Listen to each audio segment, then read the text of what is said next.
Hey folks, I'm your host BKP. Good morning from the office, North Georgia's only live online morning show.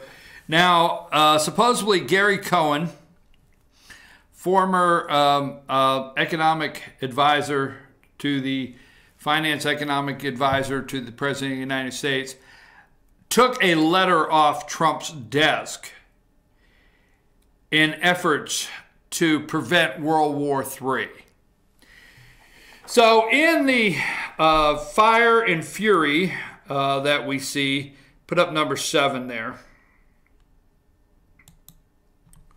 Number 7, fire and fury, okay? That's Bob Woodward's book. And this weekend, the morning shows were determined to talk about Bob Woodward, his credibility, the book Fear on bookshelves tomorrow, and the President of the United States, the op-ed from the anonymous individual, high-ranking senior official in the administration, which could be anybody, but this is how Meet the Press opened up with Woodward and the Fear, and then put up number 8. This was the weekend they had. Number 8, Fear and Resistance, okay? And that's how Meet the Press opened up Fear and Resistance. And then let's go to number 10 on Meet the Press there. Number 10, Constitutional Crisis, 25th Amendment, Orange Jumpsuit, Sleeper Cells, Nervous Breakdown, Polygraph Examinations, Administrative Coup d'etat. So leave that up there a minute. So, CNN, national security. If you don't think the ultimate destruction of this country, the ultimate destruction of Donald Trump, and that there's a deep state, you're badly mistaken if you don't believe there's a deep state. And if you don't think that CNN, MSNBC, all of them are together in trying to take this country down. Not Donald Trump, the country. Trust me. All right? Now, supposedly this letter is laying on the president's desk. And supposedly, allegedly, Gary Cohn took it off the desk. And it's in Bob Woodward's book, and a copy was given, a copy of a document that supposedly was in the Oval Office on the center of the president's desk, awaiting his signature if he had made the decision, okay? Now, Bob Woodward's newest book unveils a letter from former chief economic advisor Gary Cohn, removed from President Trump's desk, that if the president had signed, would have ended the United States-Korea Free Trade Agreement, CNN reports. Why does it matter? Axios says, why does it matter? Had Trump signed the agreement, a program that can detect a nuclear missile launch from North Korea in 7 seconds may have been jeopardized. CNN explains the letter is an example of how top White House aides would steal and hide documents from Trump that they have believed to be a danger to national security. So, you want me to believe a danger to national security. You want me and the American people to believe that this letter was laying on the center of Donald Trump's desk, and if he makes a decision to sign it, without General Kelly's knowledge, Chief of Staff's knowledge. You think Donald Trump just went in the back on this letter and said to somebody sitting back there, I don't care what Kelly thinks, I don't care what my national security advisor thinks, okay? I don't care what anybody thinks. All right? I want this letter typed up. I'm going to mail it. So this is September 5th, 2017, a year ago. Over a year ago, this letter supposedly was sitting on the president's desk. Maybe this letter was sitting on the president's desk to let people know over in Korea that he was prepared to make a change if necessary. Maybe some things like this is why North Korea is at the table today. Let me tell you, over in that peninsula, they know that this guy's serious. So, His Excellency, the President of the Republic of Korea, the Blue House, Seoul, Republic of Korea, His Excellency, Minister of Trade, Industry, and Energy of Korea. Dear Sir, the United States-Korea Free Trade Agreement in its current form is not in the overall best interest of the United States economy. Thus, in accordance with Article 24.5 of the agreement, the United States hereby provides notice that it wishes to terminate the agreement as prescribed by the terms of Article 24.5. The agreement shall be terminated 180 days after the date of the notice. During this period, the United States is prepared to negotiate with the Republic of Korea on economic issues of concern of both countries. Respectfully, Donald J. Trump. Robert E. Lighthizer, United States Trade Representative. So you don't think that this was drafted and you've got Cohn allegedly stole it from the desk. You've got Cohn, the chief economic advisor. You don't think this thing was drafted, laying there, waiting, or in Cohen's even briefcase, and it was well known to South Korea, I could sign this letter at any day, and then the 180 days are in motion. So you think President Trump or whoever typed up this letter that is in his book, Bob Woodward's book? Hey, did you see what I done with that letter? Wasn't that letter laying right here? Mr. President, did you get the letter I laid in your center of your desk? No? Okay. Right off Trump's desk, the center. Mr. President, Lighthouse, did you not get the letter I sent on? No, I didn't see any letter. Where's the letter? Who has the letter? Who took that letter? Are we saying Cohen typed it up? Or he just walked in and saw the letter and it was never mentioned again? Never again was it mentioned. Who took that letter off the center? I must have lost that. Bring me a copy.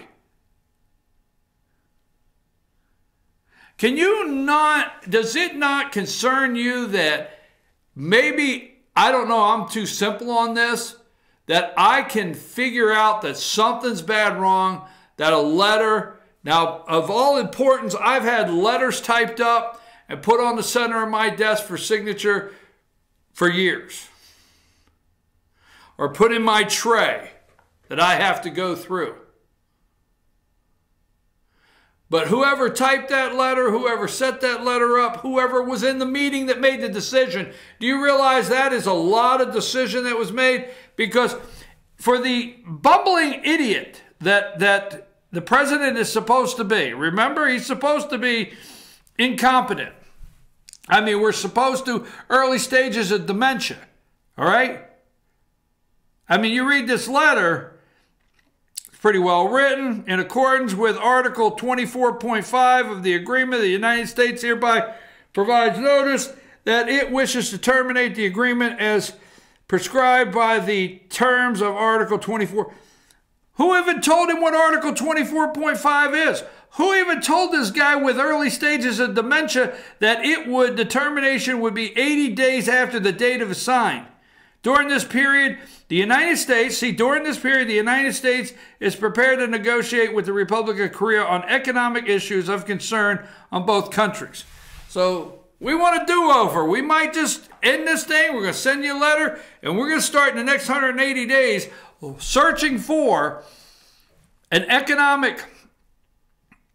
something economically that will be good, cover all the issues concerning both countries. Now, if you notice after this September 5th letter that disappeared, Bob Woodward's book is just nothing but a sham, people.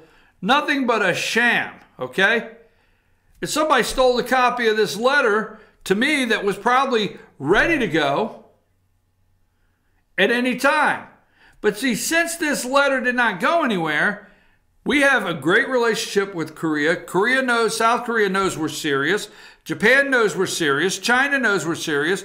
Kim Jong-un just had a military parade with no ICBMs.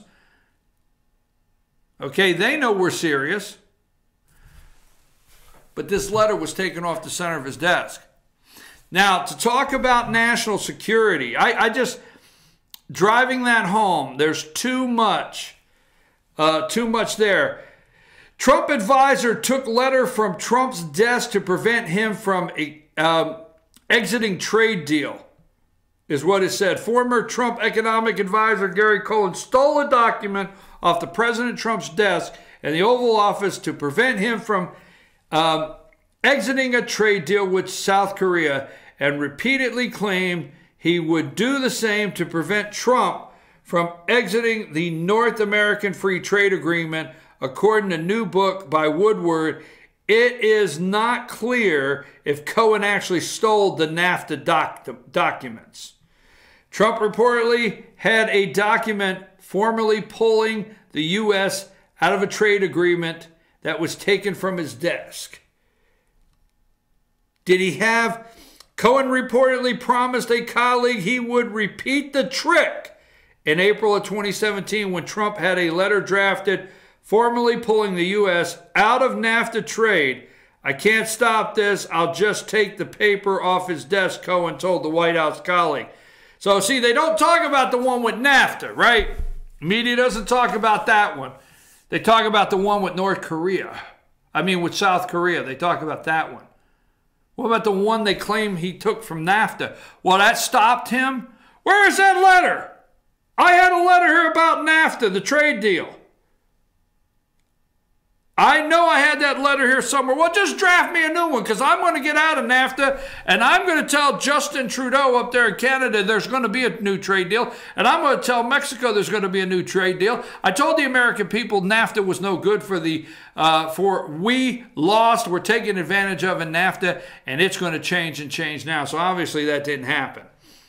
So just saying, okay, it's disgusting to me how the media keeps giving this individual a pass. Let me go through some Sunday morning things that I had up.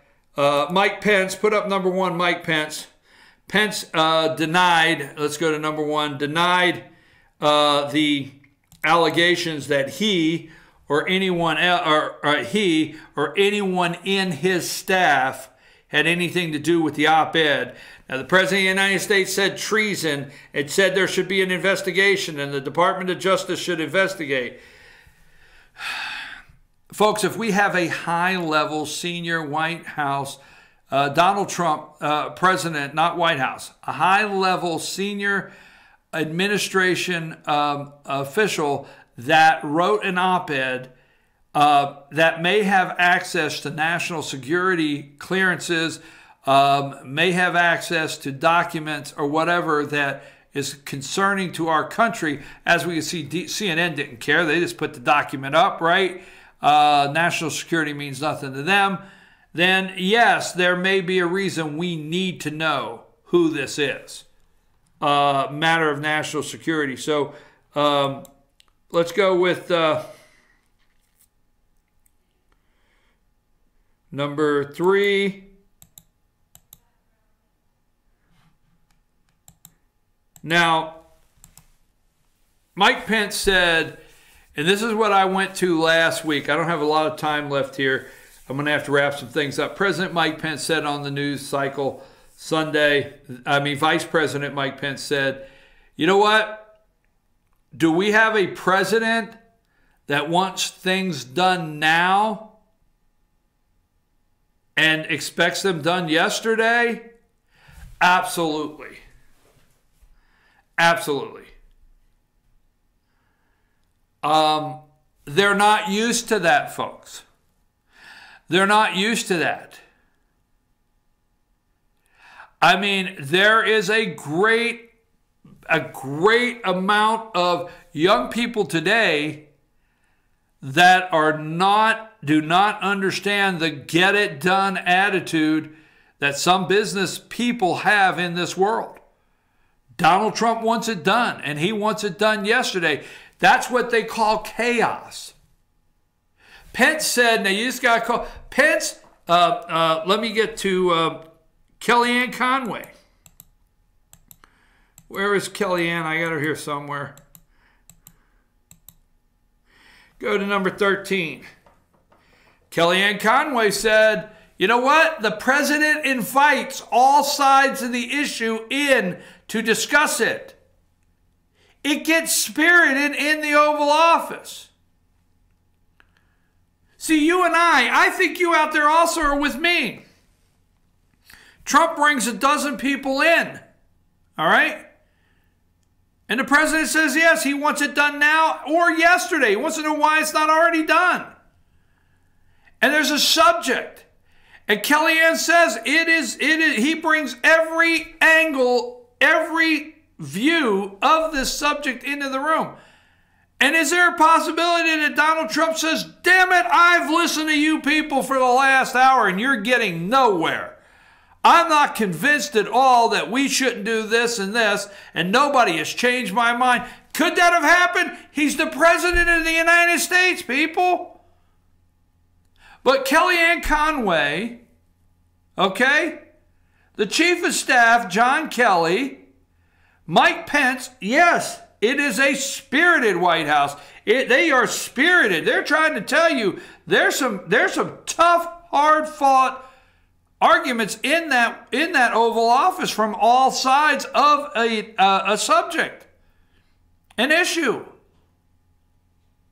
And I don't see anything wrong with it. Now, let me tell you one more thing, okay? Put up number 16. Meet the press. Trump officials on the president. It doesn't say allegedly. It doesn't say they've denied it. Trump officials on the president. He's an idiot. From Chief of Staff John Kelly. Understanding of a 5th or 6th grader Defense Secretary James Mattis. A professional liar, former economic advisor Gary Cohn. Former Secretary of State Rex Tillerson. He is an effing moron. Effing moron. Now, that is to separate out Trump and the op-ed. There's the adults in charge, and then you bring in Obama to say it's his economy. That's exactly right. The campaign, that's where it's going. The campaign, the media is going to tell you that the economy is Obama's, okay? That Trump is early signs of dementia, chaos in the White House. We've known this all along. If you watched any of the shows on Sunday, everything that came up was we learned nothing new. Well, was there anything new this week in the Woodward book and the op-ed? No, we didn't learn anything new. The Woodward book just added credibility to what we've already known. We've known this since the beginning. We've known this. We have tried to tell you, the American people, we've known this. We're the smartest ones out there. We are the media. We are brilliant. We've known this all along. We have come to you every Sunday. We've written articles. We told you about the chaos in this White House. And now we're just going to tell you Obama's economy is 4.2. These are Obama's numbers, 4.2 GDP, highest increase in wages, standard of wages, okay? Unemployment through the roof. I mean, unemployment at the lowest level. Kids are leaving from getting out from under their parents' roof in the basement. They're moving out. And the bottom line is, it's Obama did that.